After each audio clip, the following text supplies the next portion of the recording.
The last song I actually just played was this Drake song. So what did I miss, right? If you guys don't know, the Billboard charts came out today.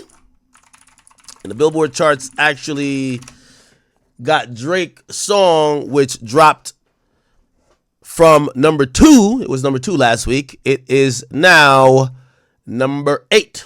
Okay. And it's actually projected for next week is going to drop to number 24. Now, actually, that's kind of like normal drop, unless there's a heavy campaign behind it, and you might think there's a heavy campaign behind it. But I do want to show y'all something real quick. And I'm going to show you for a reason. And I know y'all like, damn, nigga, you starting talking about Drake early in the stream already, nigga? Are you serious, nigga? Anyway, if you guys never knew, so the way how this works, like how the Hot 100 works. So the Hot 100 works different from the the Billboard 200. Billboard 200 is the album charts. Hot 100 is the singles charts.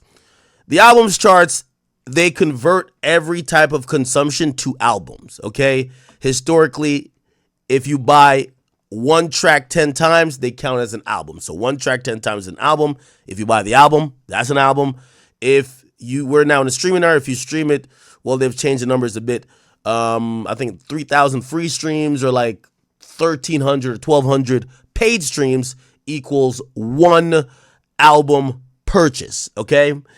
What else? Yeah, that's pretty much, it's kind of simpler when it comes to albums. When it comes to singles, it's a little bit more complicated because they factor in 3 things that makes a bunch of points that weigh the songs and they rank them on a 1 to 100 scale. First of all, which is the most annoying thing, so they rank the things that matter for placement with songs: streams, song purchases, and then there's this other thing, which is radio airplay. It's the most antiquated, I think, useless part of anything to do with ranking songs. How many of y'all listen to radio? It's so incorrect and also so, as I said, antiquated in how they measure it. First of all, I don't know if you guys know anything about radio. The FTC, right? No, FTC. I'm fucking this up now. It's the feds basically control public airwaves, right? Wait, who the fuck? Oh my God, I said FTC. That's Federal Trade Commission. Radio airwaves owned by. I'm like, it's owned by. It's licensed to companies, but it's governed and owned by the government. What's the name of the thing? Y'all about to tell me. It's F something. It's FCC. Sorry. Yeah. FCC. I'm stupid as fuck. Yeah, the FCC. Okay, that's the Federal Communications Commission, right? So technically, all public airwaves are owned by the government. They're leased to companies in different regions, and they're allowed to have satellites, or not satellites, but like powered broadcasters that could go within certain miles. Anyway, the point is this. I wanted to even explain how antiquated the technology is. If you ever seen how they calculate radio listenership, like for example, I could look on my stream right now, right? And we just started. We started like, what is it like? Well, I was playing music for a while. So we started about like 3 minutes ago. We have 6,000 people in there. Like it says the actual number. It's taking it from all the platforms we stream on, but it tells me how much we have. The thing with radio airplay is like they track consumption, and I know I'm getting into like little technical shit, which I hate starting to stream out like this, but they have like these thing called PPM meters that people basically drive around with, and it detects how many people are consuming each airwave or each frequency, and at certain times they'll come up with a list of, hey, there was 2 million people listening to Hot 97 last night. It's inaccurate. You know what I mean? There's not an actual thing. They're trying to measure how much the consumption of the frequencies are. Anyway, I said that to say we're really in the streaming era. They should get away with it. But nevertheless, and to wrap that up and to make my point was that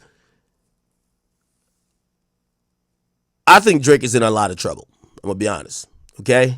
Drake put out a petition versus 3 people, Spotify,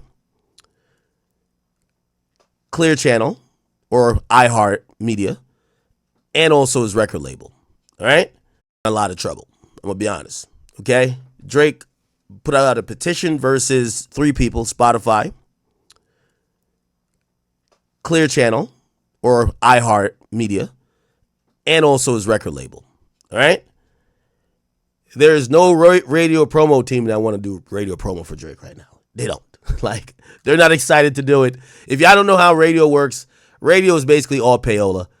They'll use a budget. They'll give it to a third party. That third party will be a radio promo team. They basically go to each region and try to get placements of your new song on a radio station through the music director or the program director. And they'll get it like, they'll leverage the artist. Yo, it's a Drake song. We're going to give it to you.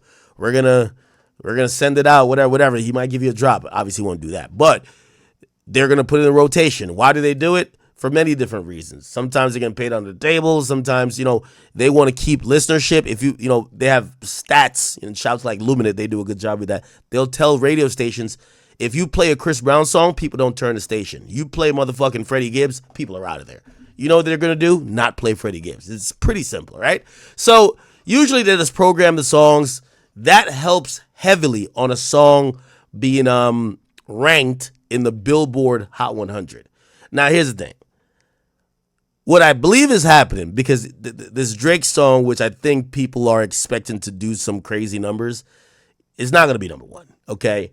Unless Drake debuts number 1 or he catches a mega smash, I don't see UMG or any radio company or iHeart really fucking with Drake on a singles level in terms of these campaigns. Now, I keep trying to tell y'all, no matter how big Drake is, you're never bigger than the program. Everybody needs radio promo. Everybody needs these things. It's built in the game. You might be number 1 for 1 week without radio airplay, but you ain't going to be number 1 for 10 weeks. Songs like Luther, songs like, I don't know, pretty much everything you would see in the top 10, are probably heavily airplayed songs. You know what I mean? That's just what it is. And that's how you remain in the top 10.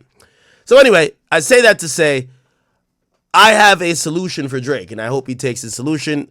I'm saying it publicly. I'm not even going to hit him about it. He a grown-ass man. He a billionaire. What the fuck does he need advice from me? But I think Drake going to have to come up off some of them billions and start spending that money. I'm going to be honest with you, right? I'm going to tell you why. I think I think UMG is spooked. Drake got them digging up all type of stuff. They're running down niggas from left, right, and center. They're chasing Kojo around. Drake got the law chasing around all these people so much that other people are saying, you know what? We're good. We don't want to really go do this type of work and potentially end up in a lawsuit or up in court. So what I think is happening, UMG is backing off a little bit on their usual campaigns for like an artist like Drake, right? They're still doing their thing, but they ain't going to do their thing. You forget what I'm saying. And because of that, I think Drake's music charting as singles is going to suffer. Now, here's the thing. He's still lit. He's still going to debut in the top 3 because he just has that clout. But will it stay on the charts? I don't know. I think Drake got to start spending that money he got. Drake got to start looking at it like you're an independent artist. Man, take $1 million or $2 million if you want this song to really go. And unfortunately, you can't beat the game.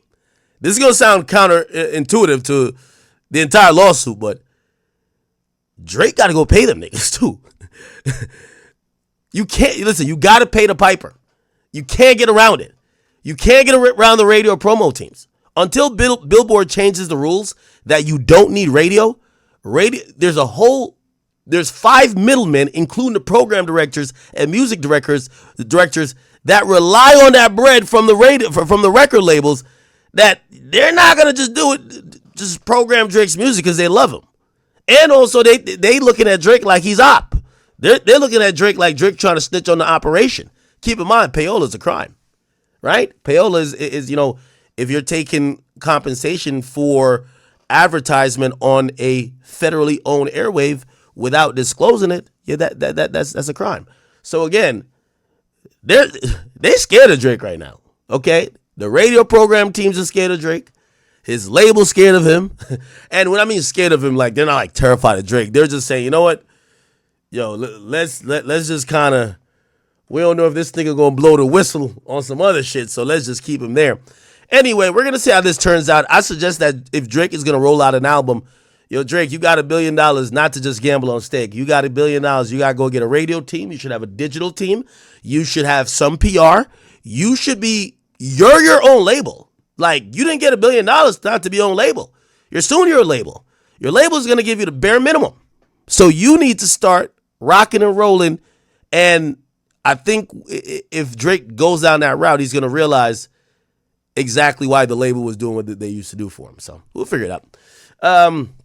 Nevertheless, I do like that song. I told you guys, if you guys watched my kick stream like the other day.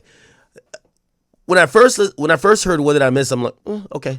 Now, shit, I went to Turks. I heard that shit about 30 times a day, man. They wouldn't even play. They played only Rod Wave and Drake and Turks. So by the time I listened to that shit about 300 times, I'm like, that shit's a hit. So we'll see what happens with that song, but it's set to exit the top 20 next week. And I think Drake should be very cognizant of what's going on.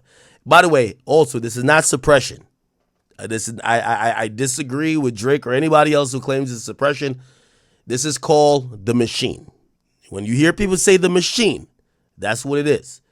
When you don't have the machine, you're not being suppressed. You're just not being propelled. Like, for example, when 6ix9ine told, he lost the machine. You know? He was just moving off of pure clout, which he had a lot at that time. But, you know, I mean, the machine is the machine. All right? Okay, cool. What else is going on, man? Happy Monday to y'all. I know y'all are doing